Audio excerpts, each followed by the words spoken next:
We are live on Facebook, Chair. Thank you. Hello, everyone. Welcome to the June 16th meeting of the Lower Russian River Municipal Advisory Council. I think we should come up with a shorter name. Anyway, welcome everyone. Just a couple of quick notes. Elise is not with us tonight as she has the COVID. So everyone send her good thoughts. So Edie is sitting in as clerk tonight. But we'll start with the Pledge of Allegiance. If Jason, you could put up the flag, and Vesta, you want to take it? Yep.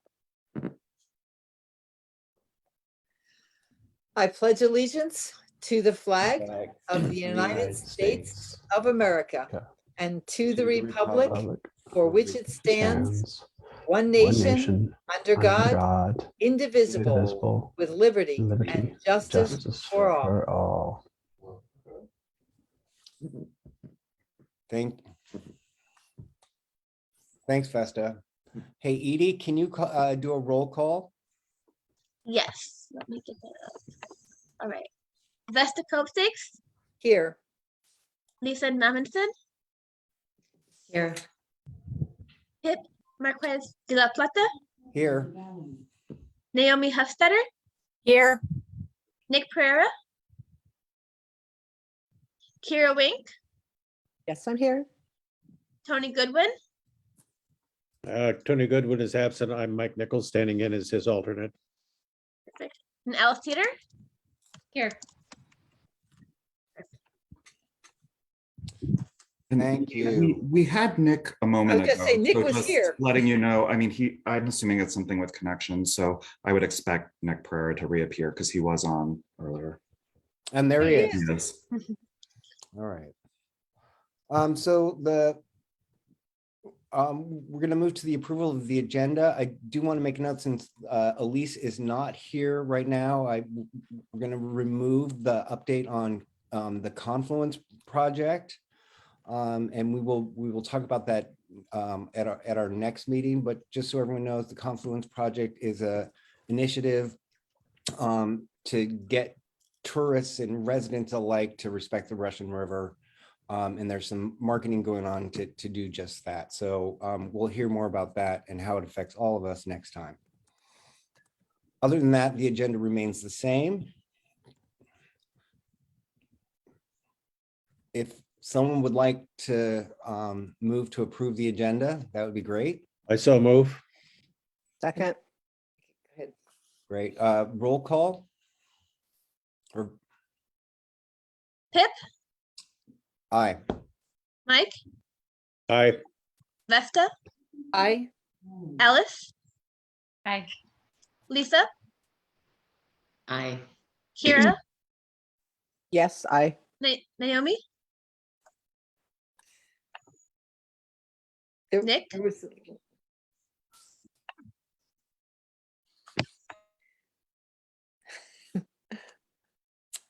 Are you It there? looks like both Nick and Naomi are having technical issues. Can you hear I'm me having now? a really bad connection, so I'm probably not going to be able to participate in this meeting. I'm going to try and dial in, but Naomi, we were able to hear you. Yes. Oh, okay. All right. So I'm here, but I can't figure out my video. So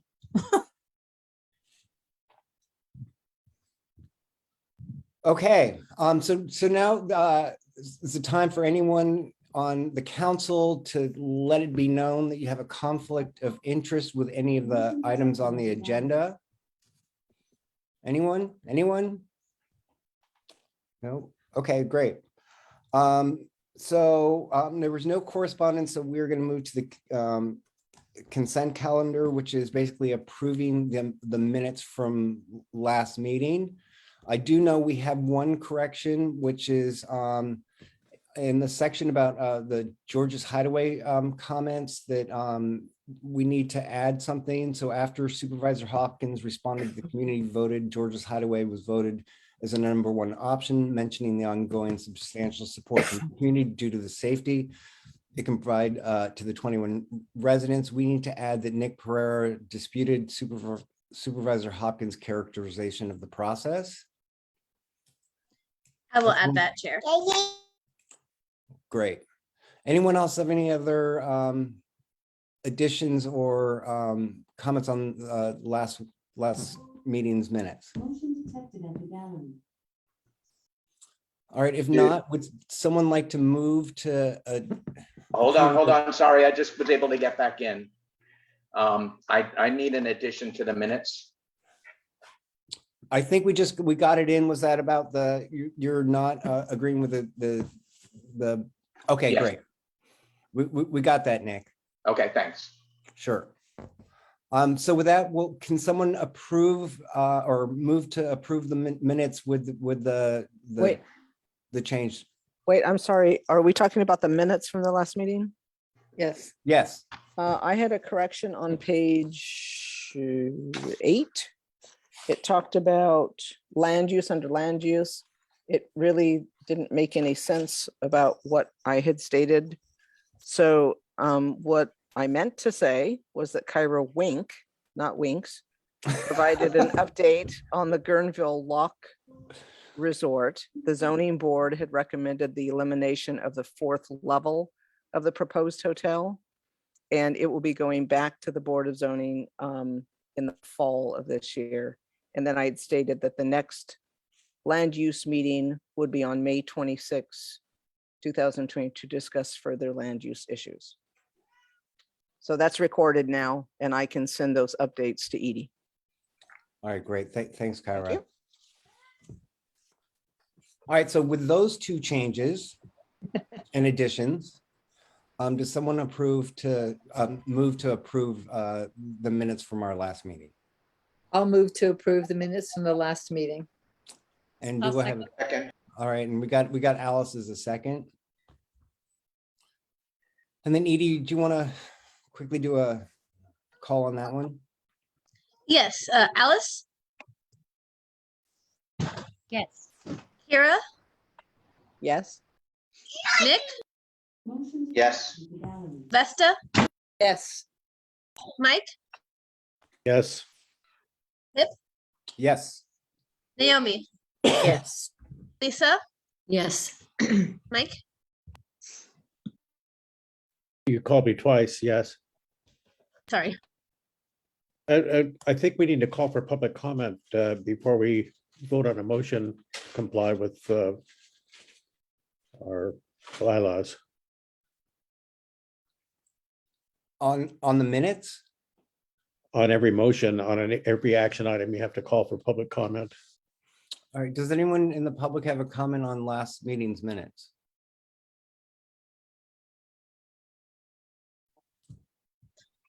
There are no hands raised at this time, Chair. Okay. All right, so the motion passes. So now's the time for if any council member has anything that they need to be brought up that is not on the agenda, now's the time to do that, or forever hold your peace. Well, not forever, but for at least this meeting. And you know, we do have some time constraints, so if you can make it shorter than a minute, that would be appreciated. Mike, I see your hand raised. Thank you very much, Chair. I did direct a note to Elise regarding the fact that we had not heard anything back from PG&E or CPUC regarding the letter that was sent under your signature back in March. And I think that we need to, again, remind them that we had written a letter and have not received a response, but I need board authorization to write the letter for your, or draft a letter for you, Pip, to sign. Okay.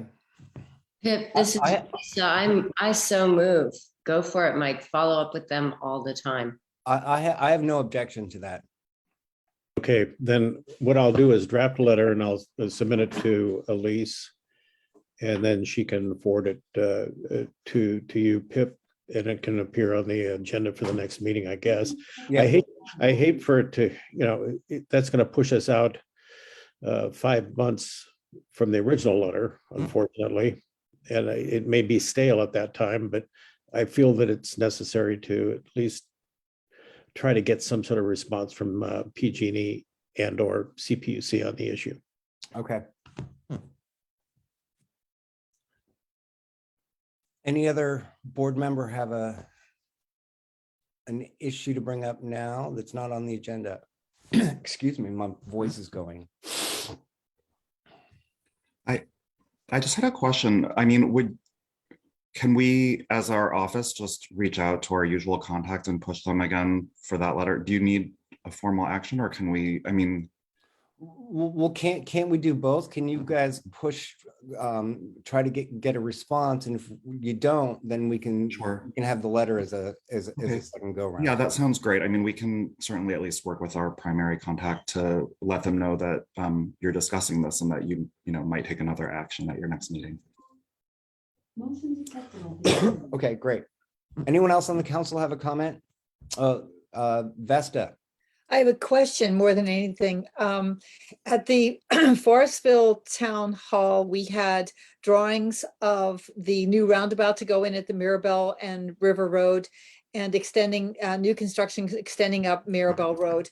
And I'm wondering what the process is to ask Transportation and Public Works to put in a center line, turn lane across from Steelhead Beach so coming down from the Mirabel at River intersection, just further down, not far down.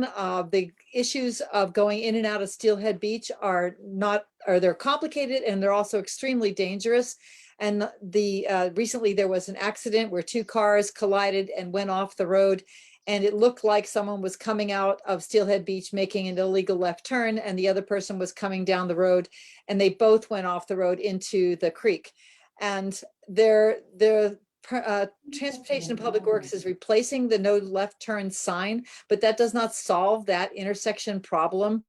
So I'm wondering if the design can be altered and if it's something that we can do as part of the MAC to have a center turn lane at the entrance to Steelhead Beach, which would solve part of the problems going in and out of Steelhead Beach, but also the problems turning left if you're heading west on to Trenton Road, Argonne Way across the street. It's really dangerous intersection, and that one center turn lane could solve the problem. Is that something that we as a MAC could do, and as Forestville representatives that we could encourage? Do you know when that's gonna happen? Lynda could probably answer the when. Right. So, I think the best thing to do, Vesta, if that would work for you, is to convene kind of the Forestville reps with Johannes directly and just have this conversation, because there's all these sort of engineering guidelines. I believe that was looked at in the past, and actually the community sort of rejected it at some point because of the number of redwood trees that would have to be cut down in order to affect that. But I'm not 100% sure we're talking about the exact same location that was in the original roads funding measure that was passed a while back. So anyways, we can look at that. We can look at sort of what the old project was and maybe ask Johannes about kind of potential engineering solutions. Would that work for you? Yes, that would be great. Thank you. And then we can bring back the whole MAC if we want to have a broader update at some point. Okay, that'd be great. Thank you. Okay. Anyone else on the council? All right, with that, same basic principle for members of the public. If you have something that are not listed on the agenda, and remember, if it's on the agenda, I don't mean to be rude, but I will interrupt and say that we're going to cover that a little bit later. If there's anything not on the agenda you'd like to bring up now, now's the time to do it. Additionally, attendees, a public comment is limited to 2 minutes, and we will bring a clock on screen when you have 30 seconds remaining. So if any of our attendees have any questions, please raise your hand and we will promote you to speak. I don't see any hands. Do you, Jason? No hands, Chair. All right, great, thanks. Okay, so we're going to move on to a regular count. Oh boy, I hope I didn't catch something.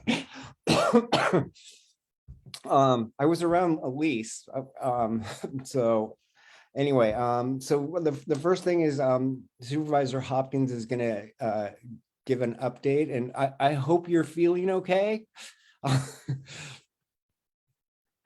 Thank you so much, Pip. And yeah, I hope that I am cogent, and I apologize if I'm not. I'm on day 8, I think, of COVID, still testing positive, unfortunately, and also day 4 of all day, every day Board of Supervisors meetings with budget hearings. So a lot of updates. I'm going to try to get through them as quickly as I can.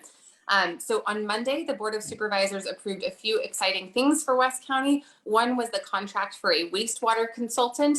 This is something that the CAG has been working very hard on to look at solutions for Montero and Camp Meeker. Leo can provide a little more information about that when I wrap it up. The other was acquisition of 50 acres on Wohler Road. This is really exciting because it's going to both facilitate the implementation of the Russian River Trail that we ultimately want to run from Forestville to Jenner, and also actually from Healdsburg to Jenner. And it will also hopefully provide kind of a pressure relief valve, because we all know that our lower Russian River beaches are being loved to death, and this would provide another potential river access point, which would be really exciting. We also approved, even though I know it's the coast, I think a lot of folks still visit the coast from the lower Russian River, an MOU on a 3-county initiative to try to keep the entire North Coast clean and free of trash. This is Marin, Mendocino, and Sonoma counties collaborating on a branding effort to try to get folks to not leave a bunch of junk on our beaches. And so, you know, this will also be something that will kind of work synergistically with our Russian River effort, which Elise will explain at a later date. Also wanted to provide some exciting updates on budget hearings. We have some really good news for West County, and while the vote is not final and formal yet, all of the decisions have been made. The deliberations took place yesterday, and Friday tomorrow will basically be sort of a pro forma, perfunctory, like we sign off on the formal resolution that staff has drafted. So first up, we did get visitor center funding, which is really critical for the Russian River Chamber of Commerce, for a year, with direction to staff to find future funding, potentially in partnership with Sonoma County Tourism. We're still kind of waiting to figure out what the long-term future will be, but we at least bought ourselves another year. We also put $5 million into a, quote, water bucket, which is sort of a way of saying kind of funds that we can draw on for individual projects. And the sort of goal of that will be to address wastewater, water quality, and drought. So that's the potential for funding for a lot of really exciting West County projects, including looking at how do we accelerate the conversation around those wastewater solutions for the lower Russian River. It also includes $75,000 to apply for the state revolving loan fund, which will ultimately allow septic owners to apply for sort of lower no interest loans, and kind of potentially also grant opportunities to upgrade their septics to come into compliance with the TMDL. So it's kind of the first step towards getting that fund opened up, which is a really critical solution for a lot of our lower Russian River residents. We also stuck $10 million in a community infrastructure fund bucket. And I am hoping that that means at least $2 million, right? Split 5 ways by West County. And I'm specifically going to be looking at this fund for those improvements to downtown Guerneville in conjunction with the Caltrans work that's being done. And also potentially downtown Montero as we look to relocate the Montero Bridge. So, look forward to hearing from the MAC if there are any other local priorities. Forestville is pretty well covered with our quarry mitigation funds, but we haven't seen really big investments in downtown Montero or downtown Guerneville since I think, been alive. So it's been a while, right? Then next up, we also did allocate $1 million. It'll actually be replenished with sort of waterfall from year-end savings. That's not really relevant. Food pantry support. And actually Food for Thought also did extremely well in ARPA. I believe that they received over $2 million of the American Rescue Plan Act fund. Leo, if you can probably correct me on that one if I got it wrong, but it was a really big chunk of change to support the amazing work that Food for Thought does. And that was, I think, in conjunction with Ceres, another awesome West County food organization. We also set aside $3 million for kind of combined emergency relief during disasters. So this is the kind of thing that we could look to either during a fire or a flood to get money in people's pockets as quickly as possible. $2 million of that was sort of work that came out of the Department of Emergency Management and COAD and the Office of Equity. And $1 million is really focused on wage workers who would lose work as a result of a disaster. So, if you're in a mandatory evacuation zone, your restaurant's shut down, as a back of house or front of house, server, you can't access this. This would kind of provide almost like a disaster paid leave program. We also did secure Guerneville Vets Shelter funding. Otherwise, the Guerneville Vets Shelter, which has been operating 24/7 really since the start of the pandemic, was actually scheduled to close at the end of this month with, quite frankly, no plan for the 25 folks who are currently in there. And the last thing that, in my opinion, we want to see is 25 new homeless people entering the streets of Guerneville because, you know, we failed to materialize solutions for them. So that work will continue. And our goal is to kind of use the Guerneville Vets Building shelter as a bridge into George's Hideaway. Which the update on George's Hideaway is we had a fantastic community meeting out at the senior center. A number of MAC reps attended. Thank you for your attendance and for your questions. And we are still waiting. I've been saying this, I feel like for months now, staff has been telling me this for months now. Any day we'll hear from the state whether we get the money. So we're still in that kind of wait and see mode, but we've been getting very positive signals from the state on that. Also did want to give you a heads up, the county is continuing to move forward on the Bank of America building potential acquisition. And as a reminder, this has nothing to do with new homeless services downtown. This is really a continuation of the existing use, which is already sort of used as satellite offices for county resources, including behavioral health. And we also recognize the long-term need for, you know, being able to stand up a local assistance center in West County, you know, for quite frankly, having that control of that parking area, which is really critical for downtown. And so, you know, look forward to having continuing conversations with you all about that site, sort of both medium term and long term into the future. And we also are still actually moving forward on looking for new sites to potentially ultimately eventually replace the Guerneville Vets building, which unfortunately is essentially sinking into the river with all kind of different walls going in different directions. And before that thing gets red tagged, I want to make sure that we have some kind of a plan forward for recreating that community space and for honoring our veterans in West County. And I've been talking to John Uniac about that. Staff kind of put together a presentation which actually proposed Occidental as a potential relocation for the Guerneville Vets building. And don't worry, we're not going to let that happen. But if that staff report gets out, please know that we're on it and we're not moving your vets building to Occidental. That makes no sense. So let's see, other things. Vacation rentals coming back to the Board of Supervisors in August. The moratorium was extended by the Board of Supervisors also earlier this week. And so the goal is actually not to have that go for a whole year. I know that does have an impact on the vacation rental, you know, kind of industry, but really just to continue it until we have our policy conversation in August. So only another couple months, and then we'll be able to have that kind of nuanced conversation about potential percentage cap limits, also zoning adjustments, all those kinds of things. And then also a small update on fire and homelessness. I want to thank Chair Marquez de la Plata for his leadership on reaching out regarding fire concerns in Rio Nido. A number of homeless encampment caused fires, which have really created a lot of concern in the Rio Nido community. And we did receive formal communication back from Tina Rivera that that camp, which is basically directly across from Rio Nido, kind of along the river there, will be receiving outreach services, and they will be coordinating with law enforcement and fire officials. So we're hoping that that continues to go forward. And then finally, I just wanted to say a huge thank you for the Forestville Town Hall, because I don't think I got to say that publicly at a MAC meeting yet, but just, you know, Vesta, Lucy, Lisa, like awesome sort of energy and work on the Forestville Town Hall. It was so great to see folks in person and really exciting things moving forward for the community of Forestville, really for all of our communities. So yeah, I think that's it. Sorry, that was a mouthful, and hopefully it made sense and it wasn't the COVID fog that was kicking in. Thank you, Lynda. So I have a question, but we'll go to the council with any questions or comments on what Lynda just talked about. My question is, when you talked about the potential, and now I can't remember if it's some government acronym or not, but the investment funds like downtown Guerneville, Monterey, potentially, is that money kind of already allocated all to that, or is there anything left? Like if we in our community wanted something, and I don't think the county's ever invested anything in improving Rio Nido, we are looking to restore our fountain. And with the restoration of the lodge, and it's now working and going and looking nice, and we have businesses, it's the whole place is starting to come together. We will be looking for funds to restore that fountain and bring it back to life, and it is the entrance to Rio Nido, and as you drive into the river area, it would be something that would be seen and beautify the whole area.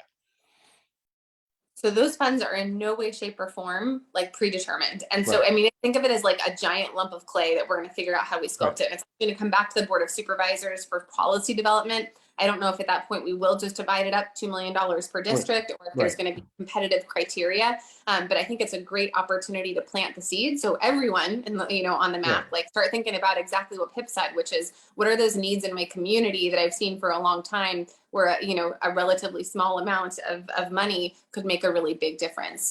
Because obviously, even if we get $2 million for West County, a lot of communities, want to have pieces of that. But I think that actually is quite a bit of money that we can try to spread as much as possible. Oh, and then I also wanted to mention that I forgot, I think Leo was going to add a little bit more about the wastewater stuff, but we can do that after questions or whenever works for you, Pip. Okay. Vesta? Unmute. Yeah, there you go.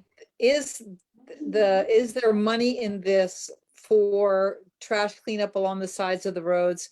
And is the brush, there's a lot of ancient needles and grass that have not been cleaned up, and blackberries that are coming through guardrails is starting to actually infringe upon the roads a bit, especially on River Road. Is there any money in this for cleaning the sides of the roads to a fire safe distance?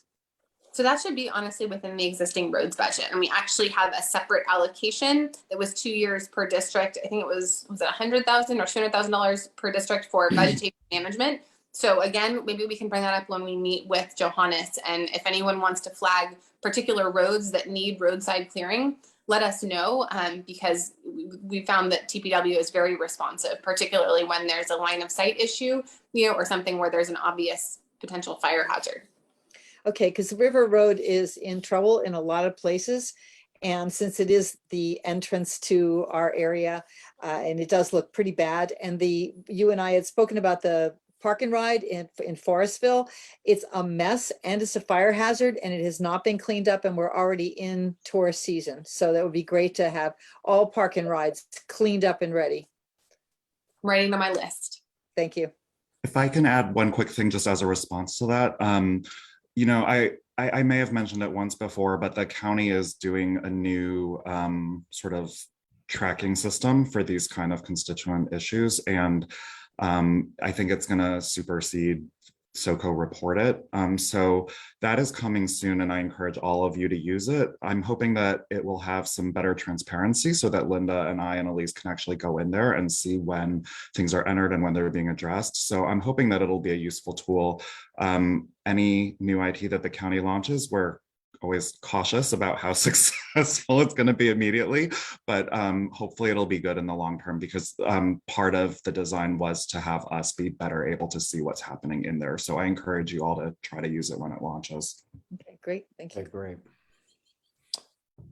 Anyone else on the council have a question? Nick.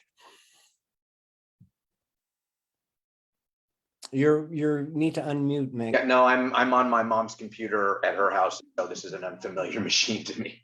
I just wanted to add into the Vets Hall conversation, the sheriff's substation, and that is also part of that building complex. So is that part of the dialogue going on with the Vets Hall? Is this perhaps something that we should have a larger meeting about, so we don't take our time here discussing the Vets Hall?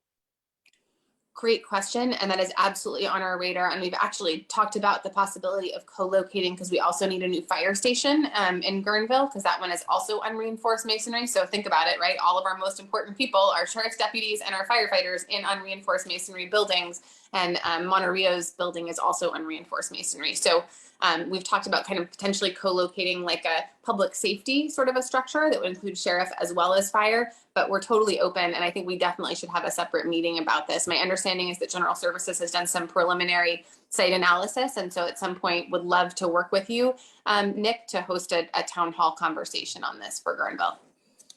Right. Alice. I wanted to tag on to Vesta. The Hacienda part of River Road is definitely overgrown. During some of the trash ad hoc discussions, we had talked about getting, and I believe it was Caltrans that was going to be responsible to let us know before they mow when they clear the 10 feet of brush.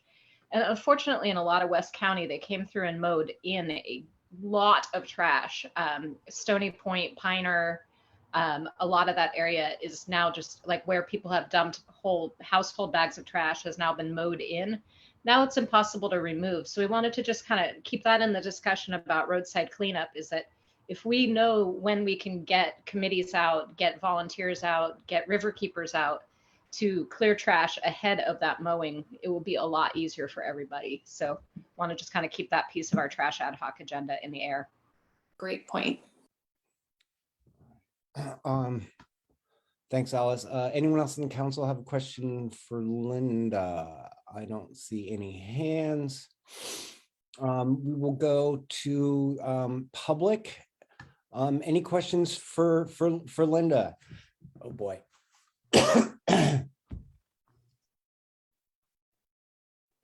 Chair, there is one public comment that was written. Okay. Would you like me to read that? Excuse Sure. me. It says, could you also use the $2 million infrastructure funds to fix Canyon 1 and Canyon 6 in Rio Nido? These two roads are in horrible shape. The Fountain 6 is an awesome project too. Can I like jump in on that one? So on Canyon 6, the Canyon 6 and Sequoia Loop was identified a few years back as one of the worst roads in Rio Nido. And the Department of TPW did get a grant from FEMA to actually do some underlying infrastructure work on those roads, specifically with runoff. And that is still planned. We're waiting to hear start dates, but there was discussions, I believe, 2 or 3 Thursdays ago. Sorry, I forgot my weeks messed up, where there was an actual kickoff meeting to get that project started with the state of California. So when Johannes was out before, and I tend to agree, and you can disagree or not, that we can fix roads to some degree out here, but the way that the water runs down them, they'll just be in disrepair very quickly. So he told me that he would like to try to tackle the underlying issues before some paving happens.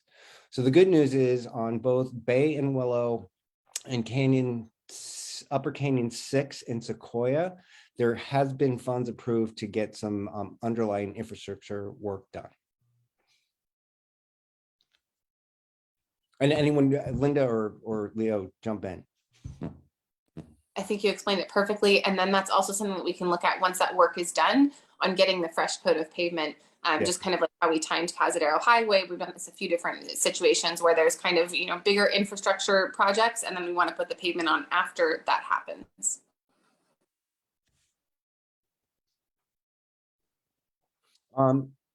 Any other questions from the world out there in webland? No, if that's it. Pip, Kyra has her hand up, and then I meant to also do the water contract update, so I could go after Kyra, if that makes sense. So why don't we go to Kyra first? Yeah, can you hear me? Yep. Yeah, I just wanted to ask Lynda, I know that Elise had gotten back to Lisa and I and said that CHP had got a parking enforcement officer out here. And my bad, I was supposed to reach out to some of the MAC representatives and ask areas that we want him to patrol and possibly show them. And I just wanted to find out if I could get some information on that so we can get that going. Can I comment? Mm-hmm. My neighborhood, River Drive and Forest Hills, is one of those neighborhoods that had that request out. And when we're talking about when, it's not so much where they patrol, it's when. So the first day that the CHP came through and ticketed, they came through at 7:30 in the morning and ticketed people who were packing their work trucks to get to work in their driveways for parking facing the wrong direction. At 7:30 in the morning, that's targeting our neighborhoods. It was really inappropriate and it raised a lot of hackles. So what we'd really like to talk about is when, and what we need is 3 in the afternoon, 5 in the afternoon, when it's people who are blocking our driveways and throwing trash in our bushes. So I really hope we could pass that message along. And I'd love to partner with you on any of that because that's such an issue for our community here. Great.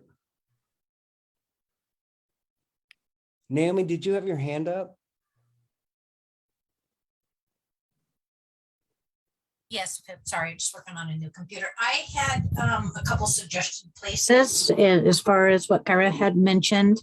So I live within walking distance of Armstrong Woods Park, and I believe there's public parking outside of the park, or at least there are many cars on the weekend outside of the park. The problem that happens on a regular basis, and I do understand people want to enjoy the park, is that often they're parked over the white line, wheels over the white line. So if you want to walk by, and I do understand we have to share the road, you're walking in the lane. And generally when they're leaving, they are leaving large amounts of garbage too, paper, masks, alcohol bottles. So that is an area specifically for me because I live again in walking distance, even though we have some no parking signs up. The time frame would be, during park hours, maybe like 10 to 5 or something, especially on the weekends. And maybe, it's just a really hard position. The people are coming by at a high rate of speed. Neighbor's dog got hit by a car the other day by someone traveling to the park. So accidents happen, but just some kind of regulation would be greatly appreciated. I know that I can almost officially speak for the park personnel. Also, they have a hard time with it too. So that's the area of concern for me. All right, Naomi. Thanks. Leo, did you want to jump in? Sure, I'm happy to do that. I just wanted to give a little bit more detail on the it's on the contract that we put some information out on. This is something that the Lower Russian River Wastewater Citizens Advisory Group has spent a lot of time on and has been pretty heavily involved with. This is a contract for $425,000 that's issued by the water agency so that a consultant can provide some research about some different options that could become available for the Monterey, Villa Grande communities, really trying to understand what different wastewater solutions could be. And I don't think there's anything that's predetermined at all. I think there were actually a lot of different perspectives from the CAG and they were heavily involved with the development of the contract and the competitive process. So I've actually never seen that much community involvement in a contracting process like this. So they've been waiting a really long time. It was stuck at the water agency for a little bit, and now it will be moving forward and everybody will be eager to see what might be feasible, what kinds of designs and alternatives there could be. So it'll be everything from how do we address tiny sites in the community that might not have the ability to, sort of do a large amount of leach field area, to exploring what kind of a governance structure might make sense, to trying to understand whether there are sewer options. So it should be really interesting to see what that result is. And I know that everyone's eager to see that happen. The CAG's been really trying to do more and more community engagement, and they did come and present at a very full meeting recently. And they do meet on the fourth Thursday each month at 6 o'clock. And there is a county website where you can kind of see the basic information. They're not a Brown Act body like you all are, but they are trying to do their best to kind of be in the spirit of that and to make sure that people are aware when they're meeting and being able to have that access. Some of it's also just waiting for the state to finalize some of the total maximum daily load TMDL requirements, and the state's been also continuing to extend their timeline, so everyone's sort of like waiting for finalization of different pieces. But that said, we're not waiting here. We know that there's going to be a lot of work going forward. So this contract, along with a lot of the other work that's happening in the county, will help lay the groundwork for some positive solutions that hopefully the full community can really feel benefited by. Great. Thanks, Leo. We're gonna go to the public right now. If anyone has a question for what Leo was specifically talking about, and I would encourage everyone that's out in the public audience, if you have specific road issues, sorry,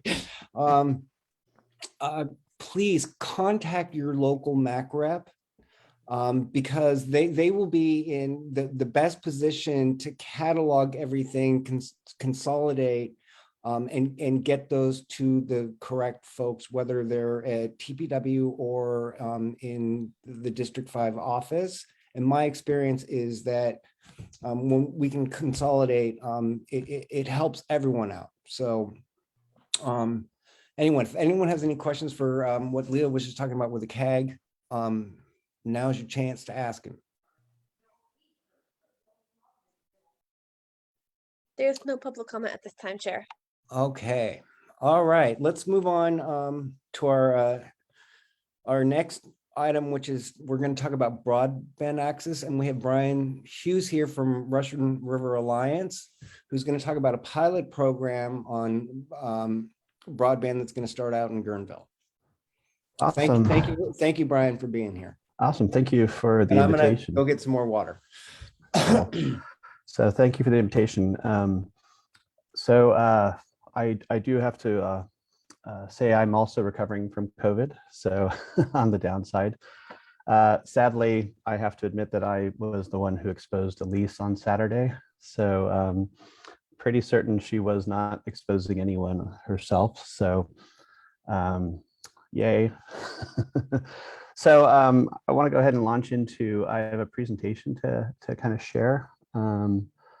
So let me go ahead and start this. So first, I really want to thank Supervisor Hopkins, Elise, and the staff of D5 for making this project happen. Supervisor Hopkins and Elise reached out to me around December, I think it was, or January. There was some funds that were left over, and they wanted to make a big difference in Guerneville. So I took on the task of trying to decide if the funds that were available would be enough to actually deploy free public Wi-Fi in Guerneville. So it was a relatively small amount of money, and it is making a big difference. So, the primary focus of the project was disaster preparedness with communication to the outside world during a public safety shutoff events. And this goes beyond just when there's no power, but also when there's no Comcast or no cell.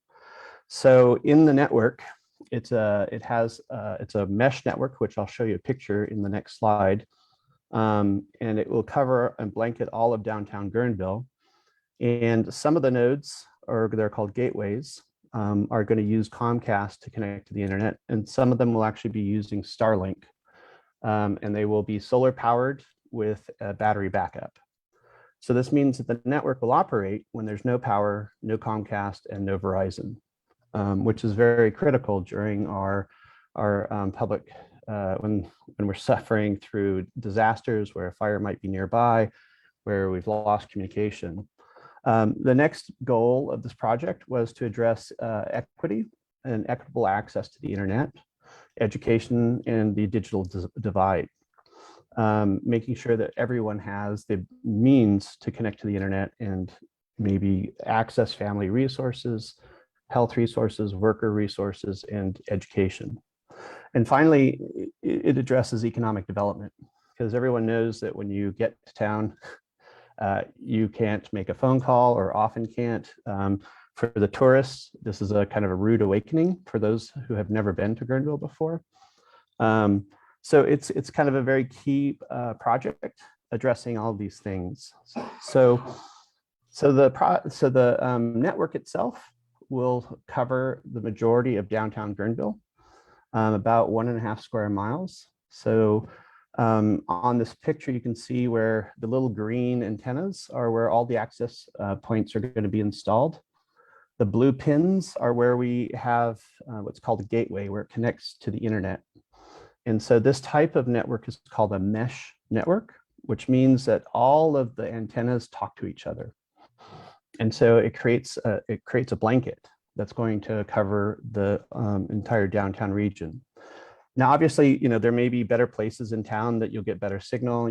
For example, if you're standing next to a tree, you might need to move over a little bit more. So we're using a technology called Cisco Meraki, and these are enterprise grade equipment. So this is the same stuff that you would find at a stadium.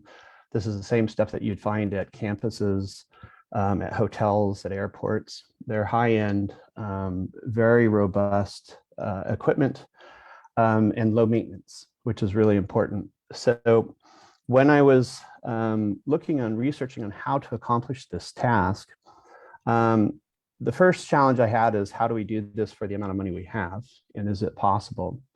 So in my course of researching, I found out that the state of Vermont has actually been doing this for 13 years, right? And they have over 258 installations throughout their state. And so I reached out to the deputy, Rob Fish, he's the Deputy Director of Public Services. He returned my call, and that got the ball rolling. So I was able to work with the vendors in Vermont to basically duplicate their success they've been having for the last decade. So Vermont is a very similar situation. There are a lot of rural hamlets, unincorporated areas, and they suffer mostly through flooding. That's their kind of disaster that they deal with. So we were able to do this for a total cost of $30,000 in equipment and about $4,000 in incidentals. This is fully installed, fully wired. I was able to get a pretty good deal from Comcast, but not because they're good people, just because I happened to land on a promotion that they were having. Comcast does not give any discounts for nonprofits or for community service. So our yearly cost to operate the network in time with a 2-year commitment from Comcast is going to be about $9,000. So we're funded. We're now funded for 5 years because of the ARPA grant. So it's going to come out to about $15 for the 5 years, or $3 a year per resident. So for basically a cup of coffee per year, we're going to provide a community-based free public Wi-Fi for Guerneville and also the surrounding neighbors, right? Like, so Rio Nito will benefit, Monterey will benefit. So this is a pilot. This is to demonstrate that we can actually do this, and we can do this in a cost-effective manner. We're doing this in a manner that it's going to be kind of a cookie cutter recipe. So one of the things that when you join the network and you hit that little button where you accept the terms of services, like you maybe have done at the airport or have done it, a hotel or some other public Wi-Fi, you'll be then taken to the splash page. So this is going to be really important to understand that we finally will have a means to communicate. So it'll be a place where you can go to see community events, businesses, any alerts that we want to promote, and also a great way to connect with the tourists, right? How to be a good tourist, right? So, because they're going to be a captive audience when they press that button. So one of the key things that we're not going to do is this is not going to be paid by advertisement. So we made the active decision that this is a community resource.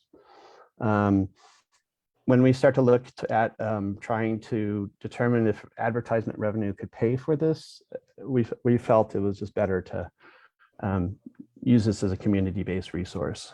So this is what the antennas look like. They're access points. They're 12 inches by 6 inches.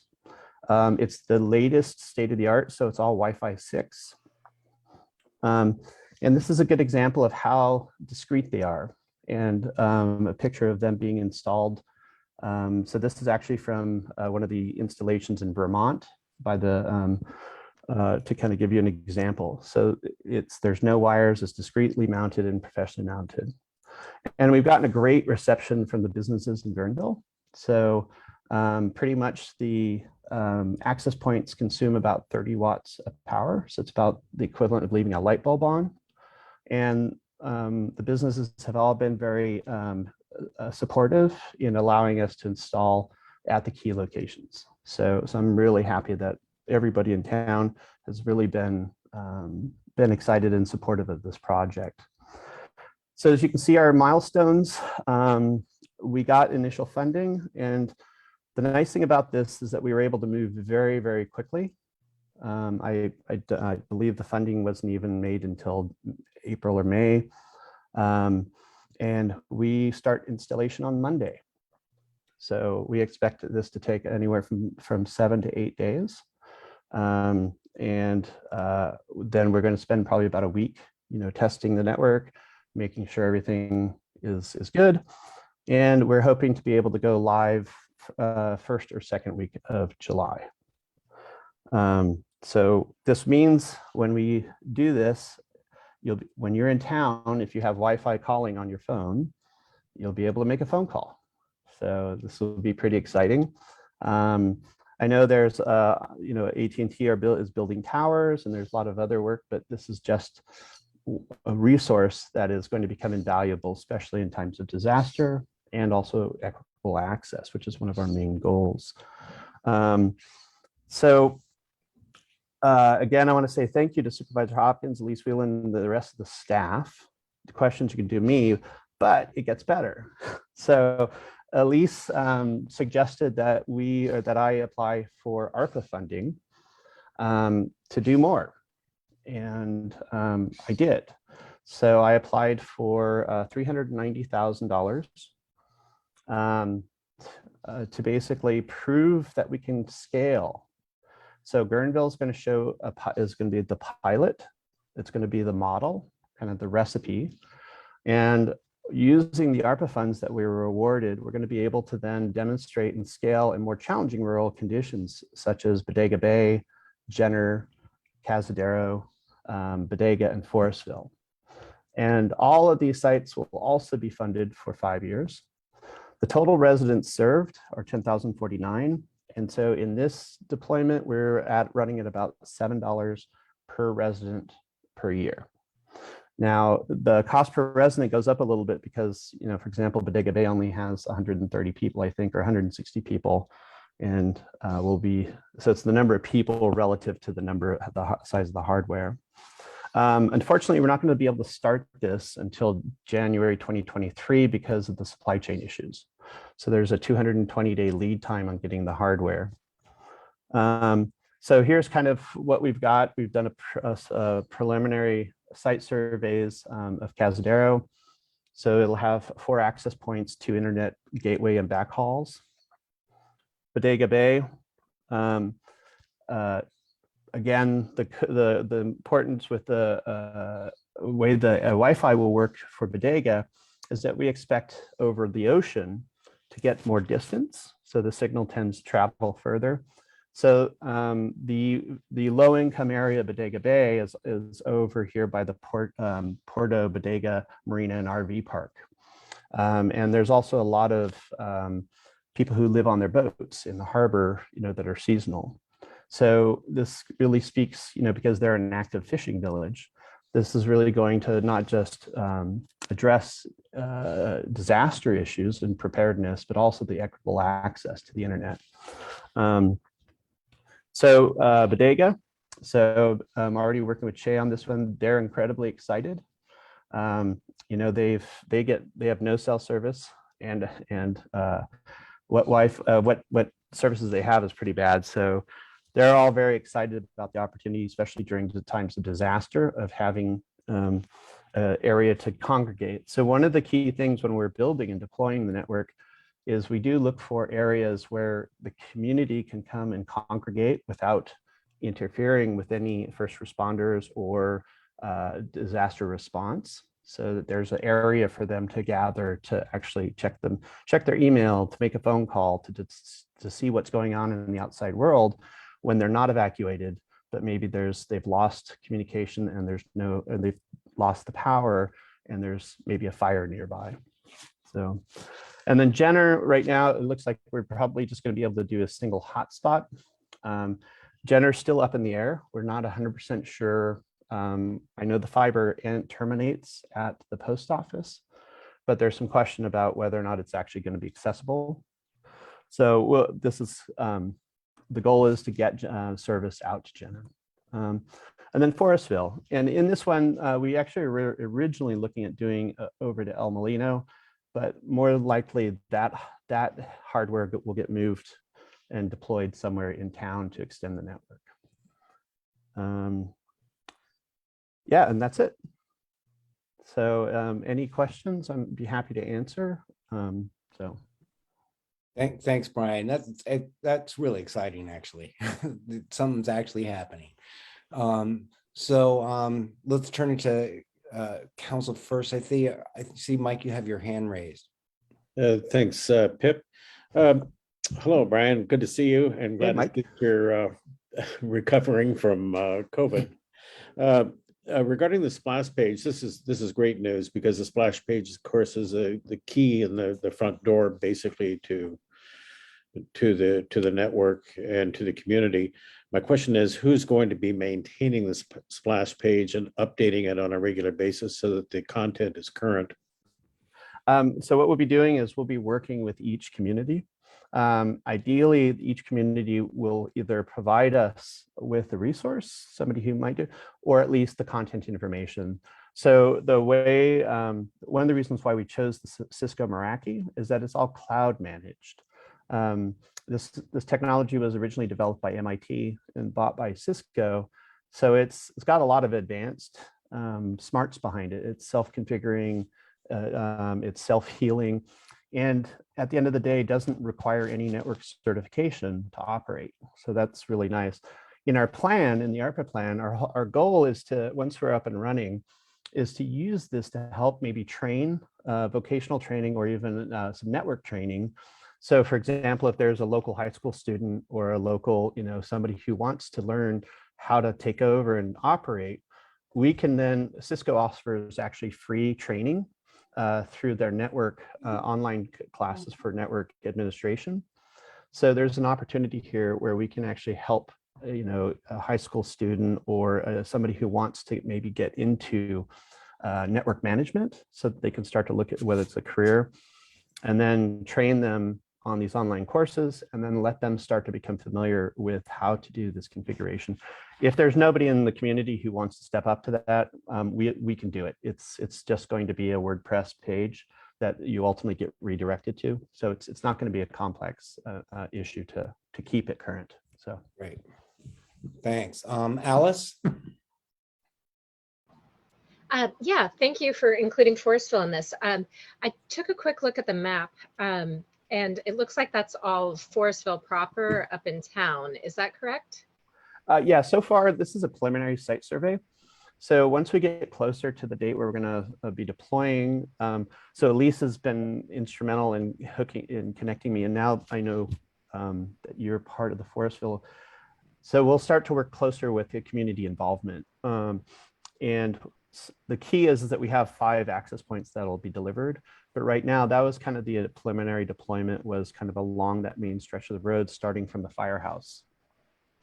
Okay, I'd love to just kind of throw it out there that for my neighborhood, which is heavily affected by floods, like I got 6 feet 3 years ago, that our meeting points are already Sam's Market and Spears Market.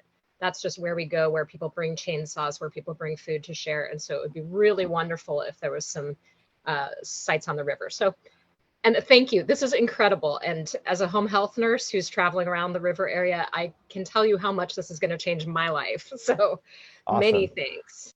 Awesome. And Alice and everyone else, I just kind of want to add to this. So we've been focusing on District 5 because District 5 is awesome and our supervisor is awesome. So my hope is that this will gain momentum, not just through Lynda's office, but throughout the rest of the districts in Sonoma County. Our whole goal is to demonstrate, for $5 to $7 per resident, we can deploy a free public Wi-Fi. And so my hope is that there'll be more money as we start to roll these things out. And so Alice, for example, we can set up, there could be the main network that runs along that corridor, there's no reason why we can't set up some hotspots or even a smaller network in another area that is critical as a gathering point for emergency management and disaster preparedness. Great. Lisa? Sure.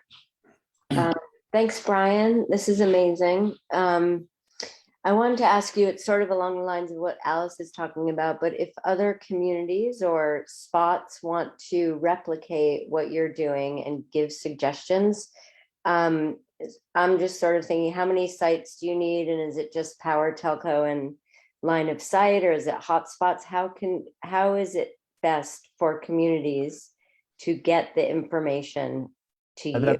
That's a great question. So we do have one requirement. We do need to have fiber present in the town, and sadly, that pretty much means Comcast.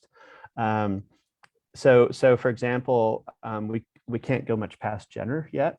So Mike's involved with the consortia, with the whole middle mile and last mile, along with Calvin Sandim.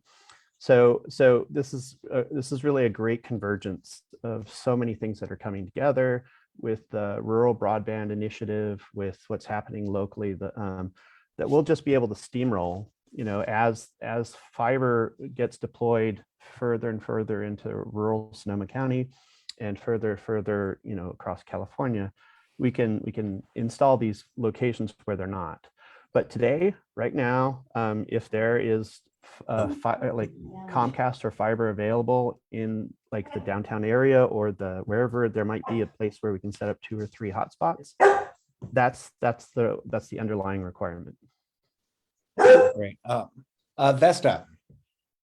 In Forestville, my town, Spears Market is above the flood, even in the worst floods. That's a good advantage, and they have a very large parking lot. So that's a good suggestion from Alice. And as far as the El Molino High School, the Laguna High School is still present on the campus, and the West County High School District is still having many classes up there. A group of us are having a meeting with the new superintendent tomorrow to encourage them to have a career tech education campus on the El Molino campus. And so we're really going to be pushing pretty hard on this one because it's the perfect campus for it. And it being that you're looking for people to do these websites and things, Laguna High School on the El Molino campus already does have a career tech program that is a combination with SRJC as well as with the North Coast Builders Exchange. So it's a good place to go, and it is a high point in terms of being able to reach out, and it is very close to town. So anything I can do to encourage you to don't take El Molino campus off your list, please. We're going to pick this one up, all right? No, Vesta, that's great. And I will reach out to you after the call, over the next day or two, because one of the key things is I want to leverage what we're doing for education. Right. And not just to be able to provide education to low income students, but to actually provide a means which people can maybe get a career path or get excited about getting into networking IT, because we could have internships, we could, have people come and work on these community-based networks, and even learn how to even maintain them as we install them. They could actually come and have a little bit of vocational training on how to install these networks as well. So I definitely would like to stay in touch with you and get more information. Well, and that would also work with Safer West County, and I'm working with a group of people starting Fire Safe Forestville. We are a bunch of volunteers who are using WordPress sites, and if we're hunting, pecking our way through this. So if you get this going, we would want to connect Safer West County into your system so that we would make sure that everybody is aware of all the emergency connections they need in this community. Awesome. Great. Thanks, Vesta. I have a question. So you say the pilot in Guerneville will benefit Rio Neato?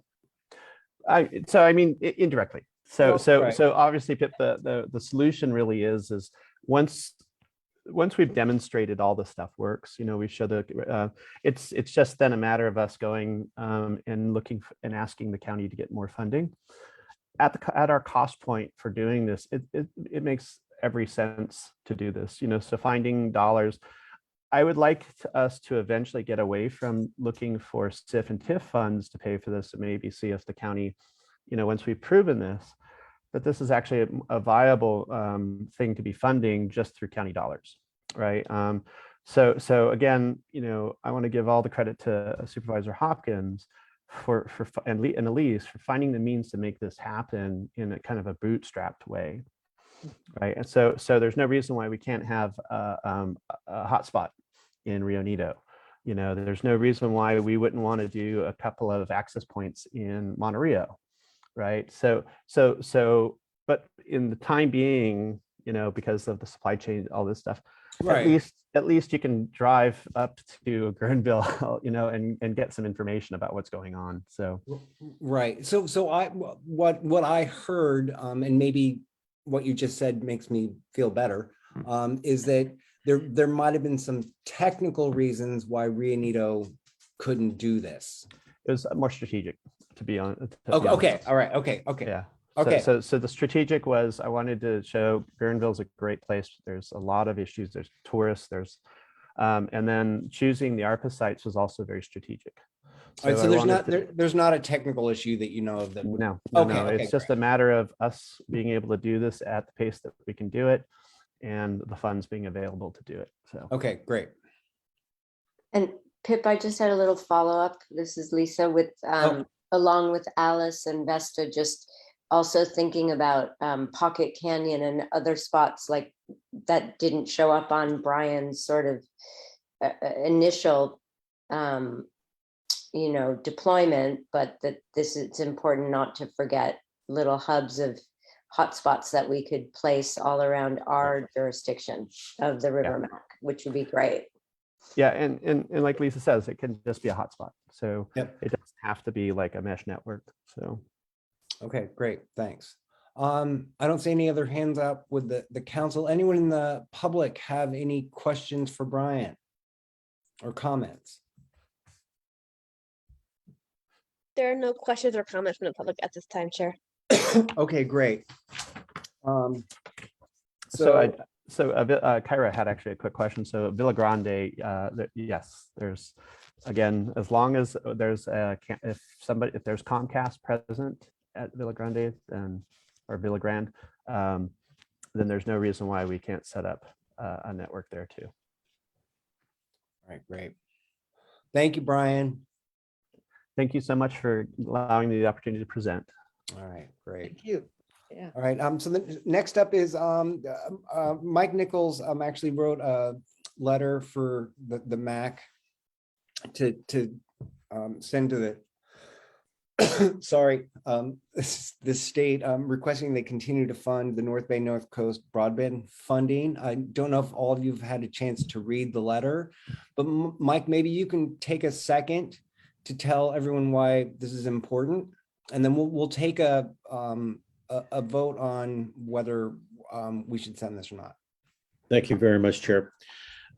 Basically, we have had a consortium of Mendocino, Sonoma, Napa, and Marin counties operative since 2014 in working to deploy broadband into rural areas within our 4-county area.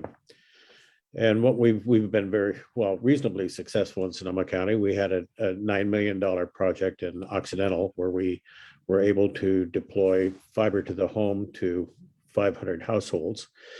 And we're in the process now of taking a look at the amount of funding that's coming through to the county via ARPA and state funding and other federal buckets to provide and extend middle mile and last mile networks to rural areas and handle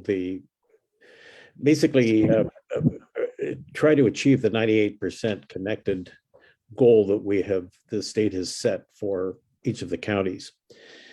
So these consortia have been operating on grants that are 3-year duration. Our grant that we're currently operating under expires on June 30th. And what we're asking for is a letter of support for us to continue our work for another 3 years. These are the most important 3 years that are upcoming so that we are able to effectively deploy, spend, and deploy the networks that are necessary in District 5 for the most part. So that's the nuts and bolts of the request. I'm certainly open for questions from fellow council members regarding this request. Anyone on the council have a question for Mike? No. We ask for your support, and it's not costing the council anything, not costing Sonoma County anything. Basically, there's no match required. It's just a straight grant from the California Advanced Fund, CASF. All right. Yes, Kyra? Kyra? Do we need a motion? If so, I would. Yeah, I just need to send the letter. go to the public and see if they have any comments first. But yes, anyone in the public have any comments or questions about what Mike just talked about? There is one comment, Chair. It Yep. says, "Congrats to those who've been working on the broadband issue for years. So excited this movement is happening on this." Great. All right, then I will move back to the council. Does anyone have a motion to approve us sending the letter in support? I so move to support the letter of support. And we got a second from Naomi. Yep. Edie, can you do a quick roll call or a count? Yes. Vesta, Here, yes. Lisa, Absolutely. Pip, Yep. Naomi, Yes. Nick, Yep. Kira, Yes.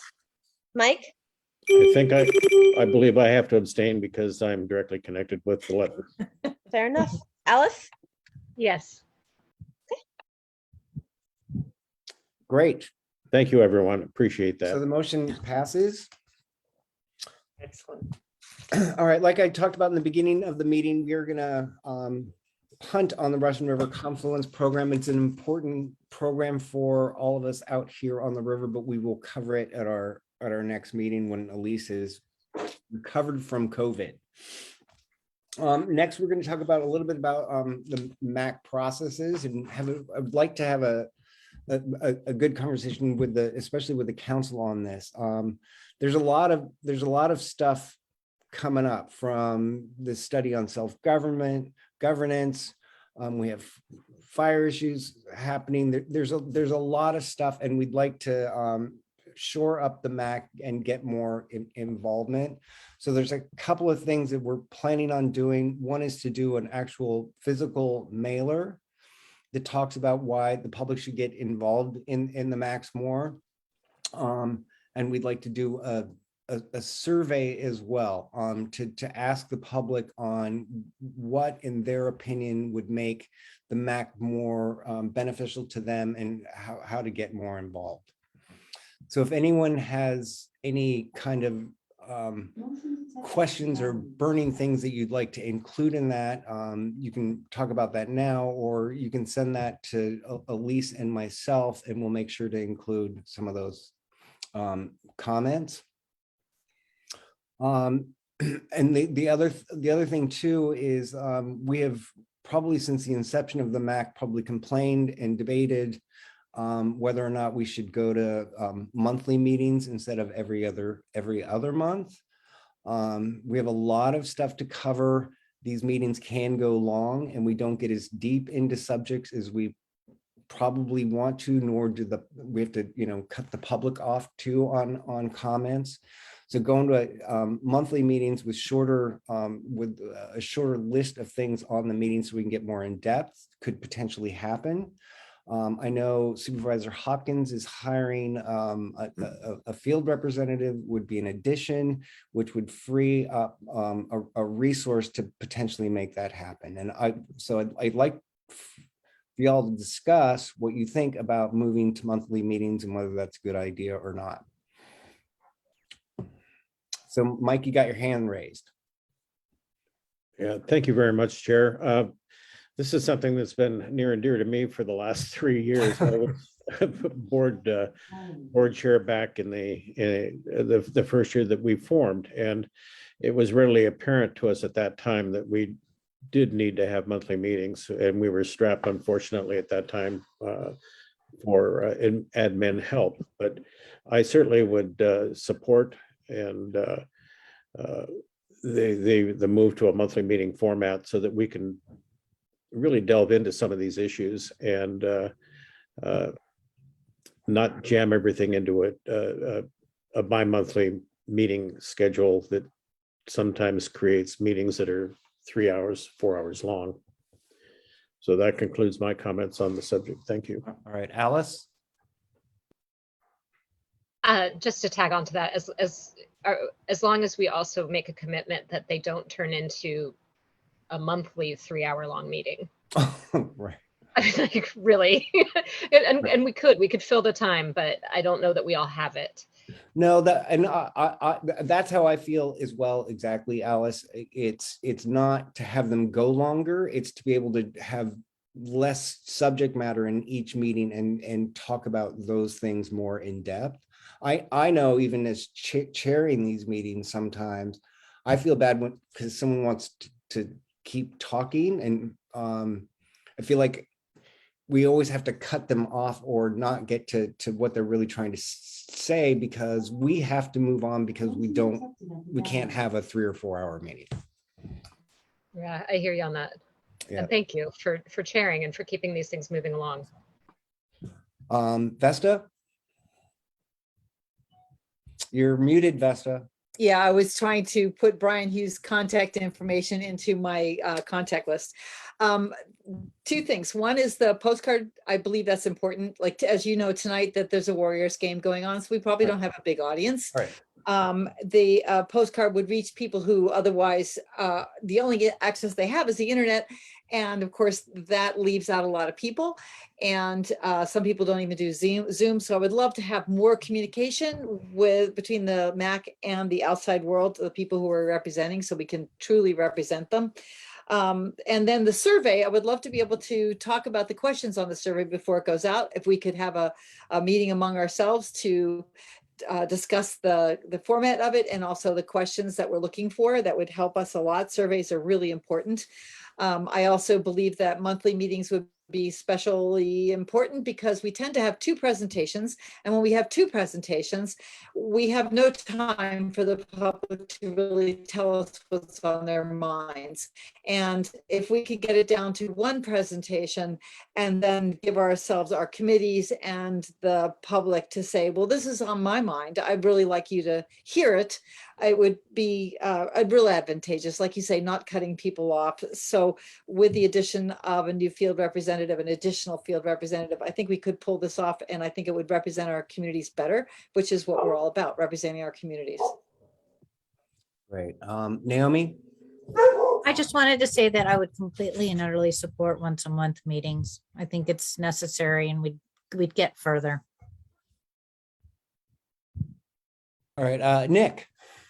Yeah, I'm in support too. I also want to throw out, we had a really good in-person town hall Guerneville meeting, and I really would like us to encourage to figure out at least some way of having an in-person outdoor MAC. The space at the senior center was really well organized, and I think a lot of our community don't come to these Zoom meetings and have been pressuring us to do something in person. I saw a lot of faces at the Guerneville town hall that I never see on the Zoom. A lot of people would like to participate but can't. So I'd like to, as part of this, expanding the, to monthly, but also maybe if we're going to keep on Zoom, maybe every 4 months or 6 months, do an in-person, weather permitting, COVID permitting. Great. Thanks, Nick. Lisa? I support the monthly meetings also, and I also like do a mailer, a postcard. I like that idea. And I like the idea of everyone getting together, even though I somehow got COVID, but I think it'd be nice every so often. I agree with Nick. We'll get back to normal at some point, right? Well, yeah, I mean, that's a whole other meeting topic, right? Yeah. Okay. Anyone else on the council have a comment on that? I'm gonna go to the public and see if they have any comments on that particular point, and then we'll talk about bylaws after that. There Anyone- is one public comment, Chair, Yep. and it just says, I think the monthly meetings could really help on all those things you mentioned, and I really like the postcard idea too. Great. Awesome. Okay, and the idea of the postcard is not to have this long diatribe about everything that we do, but to keep it concise and intriguing and let people know the kinds of subject matter that we talk about and how it impacts them and how they can participate. Okay, so it sounds like everyone's pretty much in favor of that. I don't think we need to vote on it. A lot of it is going to be a logistical issue with getting someone on board, the fifth district kind of figuring out how to divvy up resources and how to manage that. But I think this is a clear signal that the council supports that whenever we can make that happen. The next is I'm suggesting a change in the bylaws to some degree, which we could if we kind of get a sort of a consensus here, we could bring it up at our next meeting. But one of the things that we have a hard time doing is recruiting MAC members, council members. And in the bylaws right now, there is a limit on you can serve for 2 terms and then you're out. So the recommendation, and which is a good thing, there's a good part to that, which is we always want to bring fresh blood into this and new ideas. But the proposed change would be that you can serve 2 consecutive terms. You have to take that, you can't run again, but you could come back after you take time off. And that it would be a simple change to the bylaws that would allow some folks to put their hands up to do this again if they're crazy enough to do it. So it gives us some flexibility, and it also allows for fresh new people to come into the MAC. So any council member comments on that?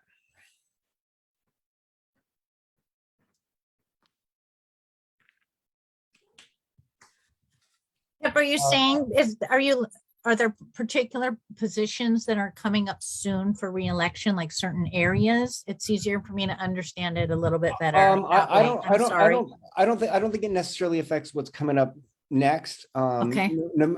This would just affect if you have, like I've served 2 terms, right? So I can't run, I'm not going to be on the MAC next year for sure, Okay. no matter what, right?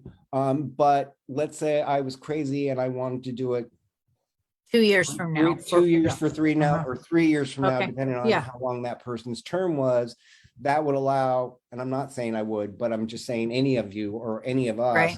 could potentially run again and come back to the MAC. That's what Well, it means. My 2 cents would be, why not? Because it seems like it's sometimes hard to get people who have the time to do it, and you can step back a little bit and see what's going on and get some new blood, but then also have some people with some foundation and relationship to what's involved, and maybe ideas that worked in the past versus what didn't. Yeah. Vesta. There we go. I agree, because one of the reasons I ran for this to begin with is because I wanted it to work. And we had tried this originally and then became the Forestville Planning Association, trying to represent our communities to the Board of Supervisors. I am also going to come to the end of my 2nd term, and I'm getting really involved in so many other things that it would be lovely to have someone take over. But I do have a concern around, like, we lost Pocket Canyon. And Pocket Canyon's an important district in the lower Russian River area, and we have no one representing Pocket Canyon at this point. And it is an odd little place because it's half Guerneville, half Forestville, and no one has come forward to represent Pocket Canyon. Does that mean that it would be a good idea for the Guerneville representative to expand into Pocket Canyon and the Forestville representative to expand into Pocket Canyon, where it divides between the two, since we're having a hard time filling it. And would there be an option, say, if there is no one who comes forward, that the option would be that a person could have a third term just to make sure someone's there?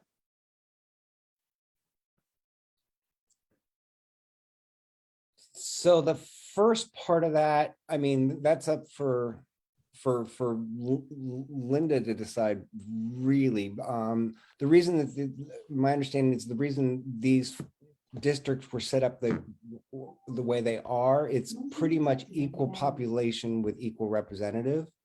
So if Guerneville took over Pocket Canyon, they'd have more population. So I don't know how that would work. I'm not opposed to it. I'm just saying I don't know how it would work in that aspect. And that would be 50-50. So 50% would be Forestville, 50% would be Guerneville, and it would divide in the middle. Oh, I see what you mean. Because it's totally not represented at the moment. Right. But that's a different subject than bylaws. Nick? Yeah, mine is along the similar lines of Vesta. I mean, there aren't a lot of people like us willing to put ourselves in this position, take the time and have the time to do it. I mean, you know, so we didn't see anybody stand for Guerneville this time except Naomi and I. You know, so there are people that make noise, but I'm just concerned that we're gonna end up with constituencies not represented, and we need to make sure that we, you know, I had totally blew my mind that Pocket Canyon wasn't at the meet, isn't being represented. And then, you know, ancillarily, it's also causing a bit of a problem. The separation between Pocket Canyon and Guerneville is making some of the fire safe organizing a little clunky, because Guerneville is considered Pocket Canyon for some jurisdictions, and Pocket Canyon is its own little thing for MAC. And so when trying to stand up fire safe Guerneville, we've had to exclude Pocket Canyon from that group, and hopefully we'll be able to stand up a Pocket Canyon group. But just because of the way the MAC is divided, we were able to get more people interested in fire safe Guerneville by using the MAC boundaries than using this traditional Guerneville boundaries. So you know, a lot in there, and I don't necessarily have any answers for the questions I raised. I'm just concerned, you know, I want to make sure that, you know, if we don't get people who are willing, that the people who are willing are able to do the job. I don't know if there's a way to go about that. The only way I see to get specifically to your issue is to take out the 2 consecutive term at all. So like Nick, you could keep running forever.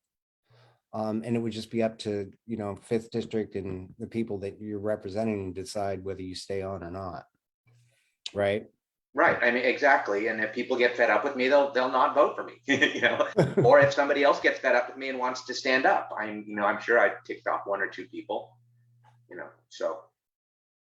Anyone else having this is an important kind of thing for us.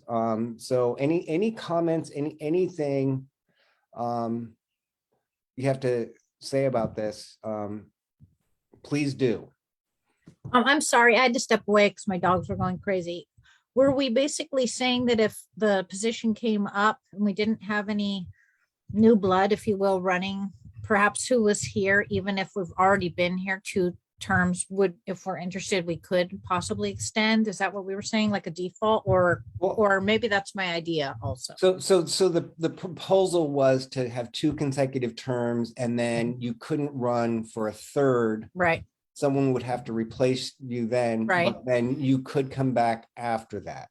And then if no one comes in on the 3rd, then the bylaws would prevent that Okay. 3rd person still coming, which gets to Nick's issue, which is what if, so Vesta's up, I'm up, right? So if no one stepped up in Forestville, Vesta's prevented from running for participating again. Is that a good thing or a bad thing?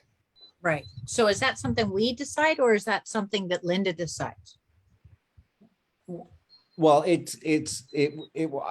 we can make a strong recommendation one way or the other, whether they decide to I get it. take it on, and there's some valid reasons to do it either way. So I understand. Yeah. right.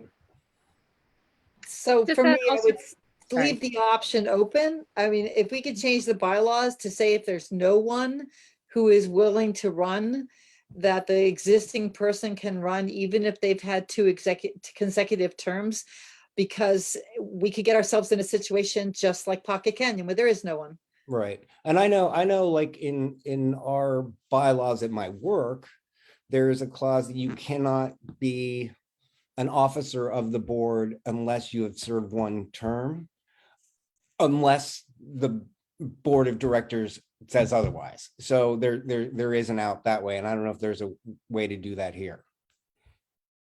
Lynda, were you going to say something? I was just going to say that I would love to sort of support your recommendations. And, you know, I have to say that I'm in my second term as a supervisor now. You're cutting out, Lynda. Natural kind of mentorship. Can you hear me now? Yeah, you better start over though, because I think you buzzed out. Okay, sorry. Yeah, my connection is spotty today for some reason. But I was just saying I would love to support the max recommendation on this. And so I think the question was kind of who's in charge. I would support your recommendation and be happy to alter the bylaws. And honestly, I would hate to lose the tremendous capacity and time investment that some of you all have put in if you're willing to continue to serve and there's no one else chomping at the bit. So we could potentially construct the bylaws that way, right? Whether it's like, you know, you can do it for 2 years, unless there's no one applies and the supervisor decides, or something along those lines could potentially work. Absolutely. We could definitely rewrite it and edit it. How does everyone feel about that? I think we need to. I'm concerned. I don't want to, this MAC really works, and all the MACs really work. And one of the reasons why they work is because the person who has volunteered to do this is passionate about their community and obviously gets established a relationship with the community, and then the community communicates in two directions.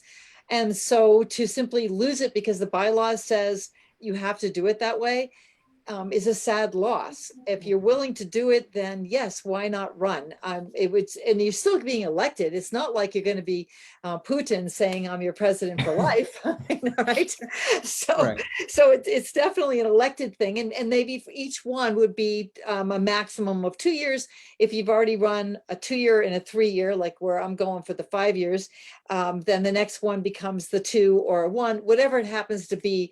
At least there's an opportunity to continue. And maybe if it's a 3rd term, the limitation could be 1 year, just to make sure you have one. Right. I'd be in support of something like that. Anyone else? Mike?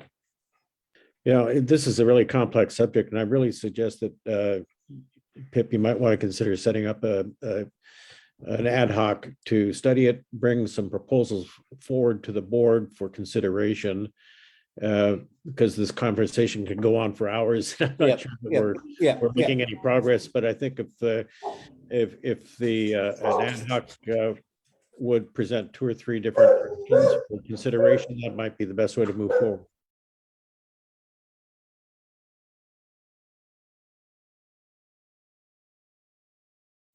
Sorry, Kyra. Yeah, I was going to kind of do the same thing that Mike had talked about, which is maybe convene a bylaws committee to kind of take this up. And I'd also like to see maybe some improvements in recruitment as well, and advertisements. And that's all I have to say. Thanks. Great. Yeah, and part of the postcard would be dedicated to getting more people interested in joining the MAC as a councilperson.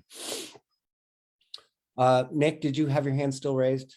Yeah, I just wanted to add, and I think I'm tagging on to Mike, but I do think an ad hoc to further explore this question and do some research on, what is legal, what is, common practice. But then I like Vesta's idea of, if you're going on your third term, that you do it in 1 year intervals as opposed to 2 year intervals, just to, try to get more people in there. All right. Okay, thanks. All right, so I'm going to go first to public for any commentary that they have on this. Chair, we do have a few comments. Yep. I can read them either individually or all together, whichever you prefer. Can you repeat what you just said? I'm sorry, I didn't hear you. I was saying that we do have a few public comments. Some of them sound a bit repetitive, and then there's another one that's a little bit separate. Oh, yeah, if they're repetitive, if you convey the spirit of it, that would be great. Perfect. Okay, so the first one says, it's hard to believe that no one from Thomas Creek Ranch wouldn't want to be a MAC rep from Pocket Canyon. Has anyone been actively recruited? And similarly, is there anyone representing Vacation Beach?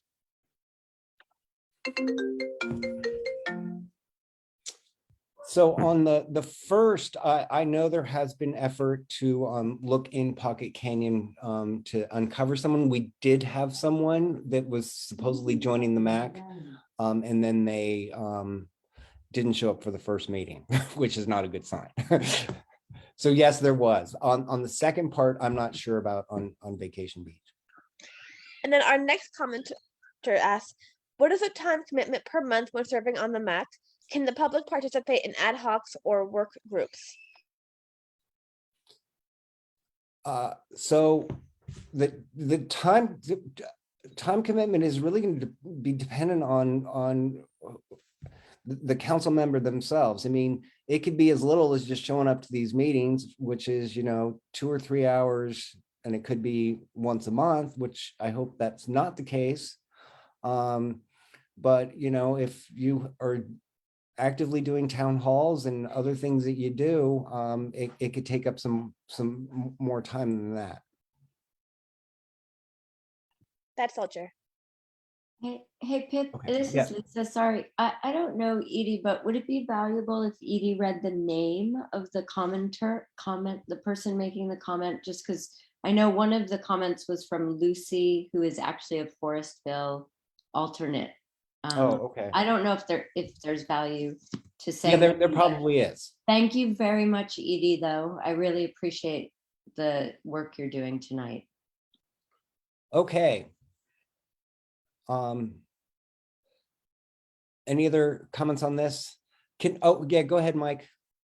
There was one comment that asked if a public could participate in an ad hoc, and unfortunately they cannot participate in an ad hoc. If you set up a subcommittee that would be subject to Brown Act, then you could have the public participate. Right. Just to expand on that a little bit, right now, if you are a council member or an alternate, you can serve on an ad hoc. I thought that we could have non-voting that we could have community members on ad hocs, but not as voting members. That's participate, correct. But that's not They correct. they can help the ad hoc, but they can't be actively like making decisions. They can't be a voting member, but they can participate. That's correct. Right. Okay, so I think that's it on that. Can I say something about the time? So someone knows the time commitment. It really, like you said, it's up to us how much time you put into it. But once you get on a committee, that increases the amount of time. But the whole point of it is to be effective and to effectively represent your community. So maybe it's 10, 20 hours a month. Sometimes it's more, sometimes it's less. And you get to choose what committee, whether it's an ad hoc or a standing committee. And it really makes a big difference. And some of it has to do with how much is happening in your community. If there's a lot happening in your community, you put more time into it. And if there's not much, you put less time. But it's worthy, and anybody who wants to consider it, I highly recommend it, because you actually feel like you can do something about stuff that you normally don't feel like you get any power over. Right. Okay. So this is a procedural question from, maybe Mike even knows. I think it's a good idea to do an ad hoc. Can we do that now? Technically, or do we have to do it at the next meeting? You have the option of calling an ad hoc at this meeting if you so wish. Okay.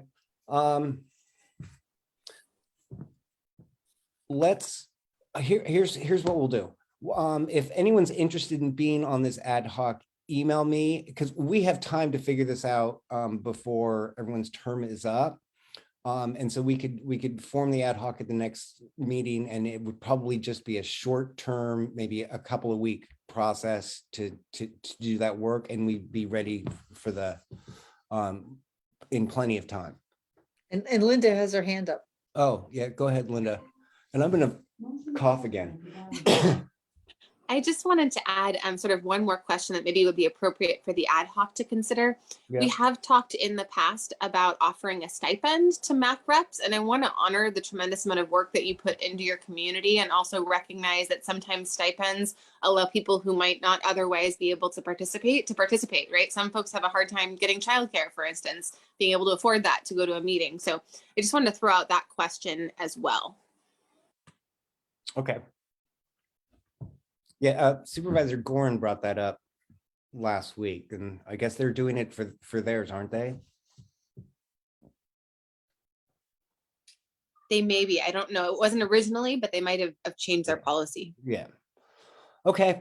So if you're interested, drop me a note. And then we'll put that in the agenda for next time. But good discussion, and these are some issues that we kind of all have to figure out together.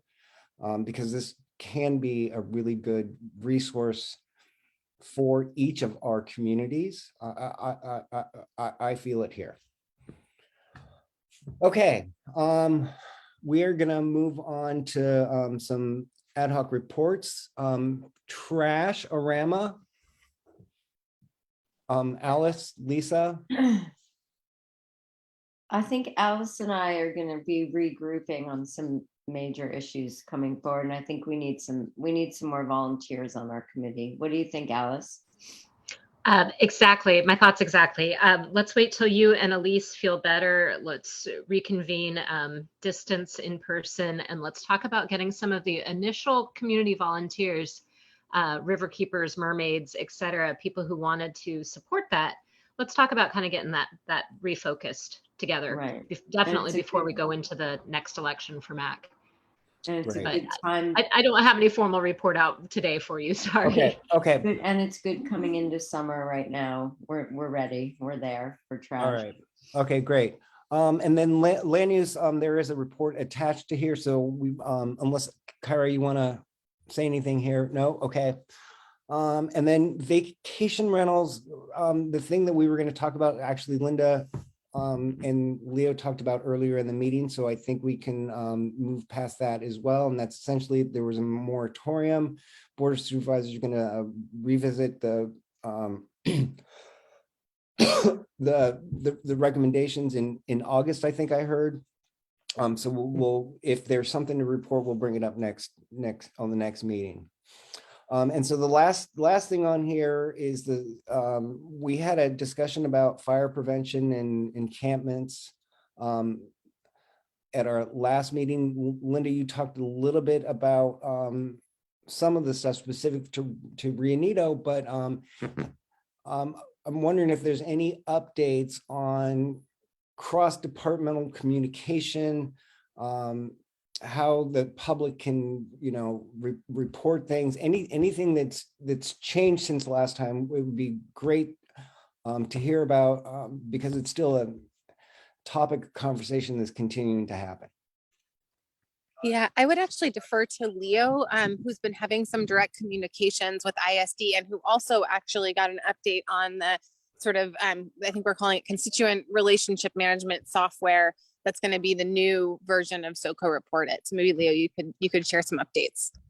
Sure. Yeah. I mean, Elise has been in contact with ISD, and basically Lynda and I actually at a site visit, learned about sort of some people who have really strong GIS work within the county. And so we are working out a plan with them. We showed them what the city of Santa Rosa recently put up on their website, where they have a lot of encampment information available. And so we're working with them both on a way for the public to input information about where they see encampments. And if anybody did the volunteering for the homeless census, it's likely to be that same tool that we'll use. And I was pretty adamant that we didn't want a tool that was going to take a lot of learning or difficulty to use. I was assured that it's pretty straightforward. And the reason that this map would make more sense to use is because it would have more sort of direct usability by other county departments than if we went forward with the Google map that we were ready to launch. So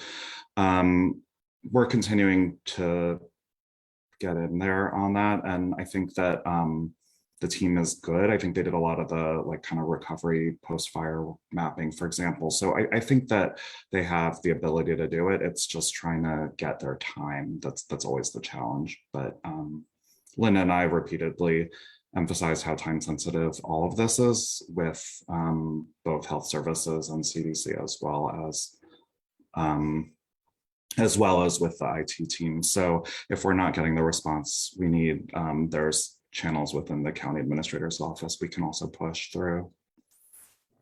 Lynda, I don't know if do you want to say anything about moving the homeless group under health services? I mean, I can just say there's not that much to say, but that the board is planning to move the homeless group that's under the Community Development Commission under the Health Services group. And in the budget, they're also committing some additional resources so that they'll be better administrated, so we don't get surprises about their sort of financial situations. And our hope is that we're also going to see a more integrated, better service. I can say that just from my own experience, there's people that we've worked with on homelessness where I didn't know even which department they were in, and sometimes there were issues of authority. So the hope is that by putting them all together under health services, we'll be able to get some more coordinated results as well.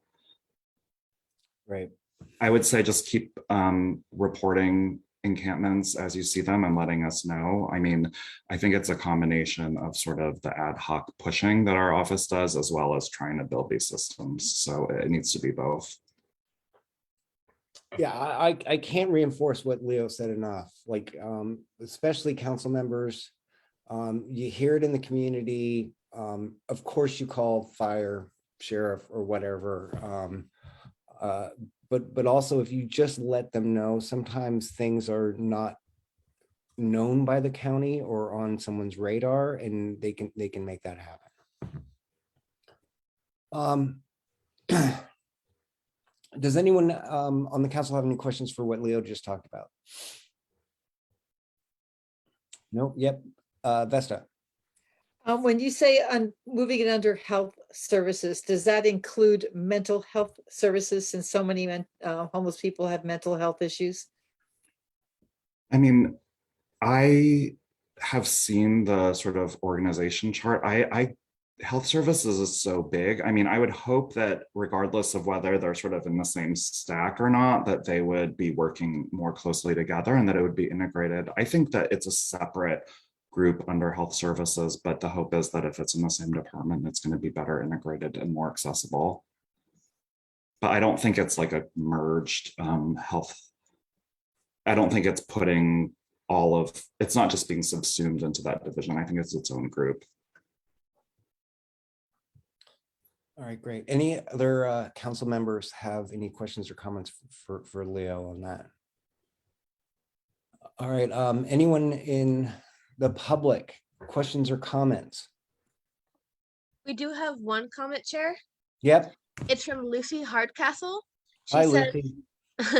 just heard of a house getting a vacation rental permit with a new application in the town of Windsor. Are they exempt? Heard they have no rules on rentals. Oh. I can answer that one, which is that it's inside the town of Worcester, it'd be an incorporated city, and so it would not be subject to Sonoma County's rules, which apply to unincorporated areas. So it depends on where it is, Lucy. If it's inside town limits, we don't have jurisdiction. One other thing I would mention is that because Permit Sonoma is so backlogged, there are cases where people have had completed applications or at least were substantially complete well before the March date that the board set as kind of the cutoff. So it is also possible that there are people who applied last year and are finally getting their permit approved.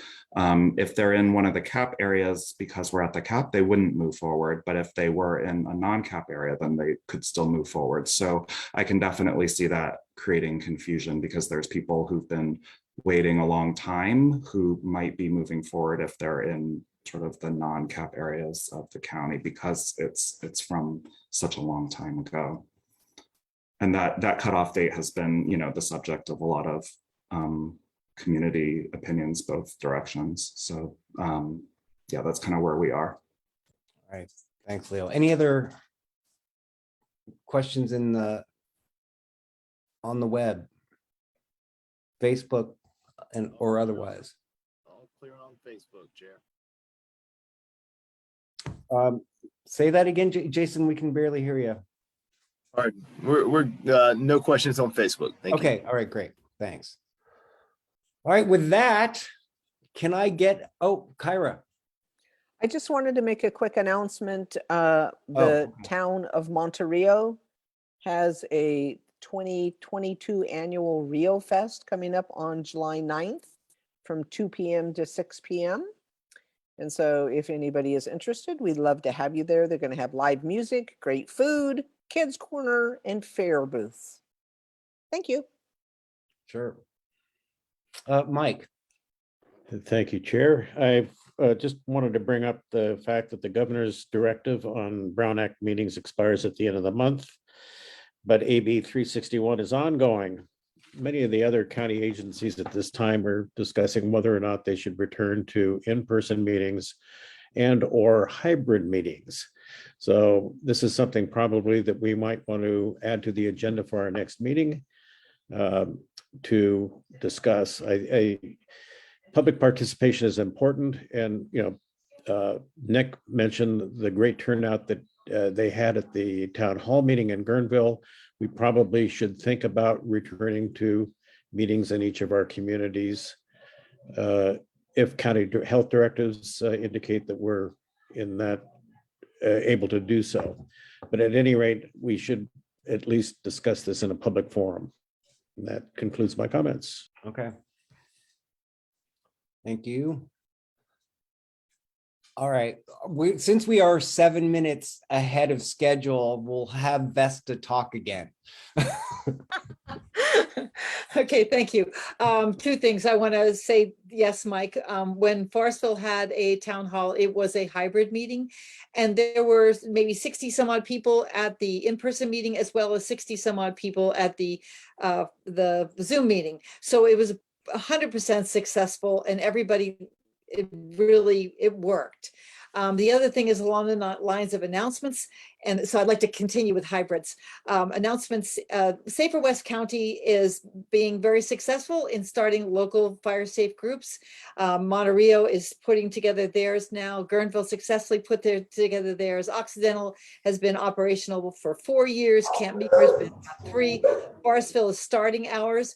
Every Tuesday, Forestville's Farmers Market happens in our downtown park, and Fire Safe Forestville has a booth for people to sign up who are interested. And one of the things we're really trying to do, which even involves things like the trash hack ad hoc, is we're trying to get neighborhood cleanups, that if people can think in terms of their neighborhoods to do fire cleanups, trash cleanups, any number of things, just as tiny as you want to identify your neighborhood. It's part of having a Fire Safe Forestville and Fire Safe Guerneville is identifying neighborhoods. Occidental has 16 identified neighborhoods, so it's not like there's a real limit on the number that you can have, the ones that function well together. So please come, if you're interested in Fire Safe, please come to the Forestville Farmers Market on Tuesday evening, 4 p.m. to 7 p.m. We have a booth there every week. And go to the saferwestcounty.org website that we have been populating, and it has a lot of information on everything we're trying to do to be a safer West County. Thank you. Thanks, Vesta. I think that is it. My dogs are telling me the meeting is over, but they can't make that decision. So I think that with that, if I can get someone to make a motion to adjourn. Make a motion to adjourn. Look how fast those hands went up. And then, so Kyra made the motion, Mike Nicholls seconded.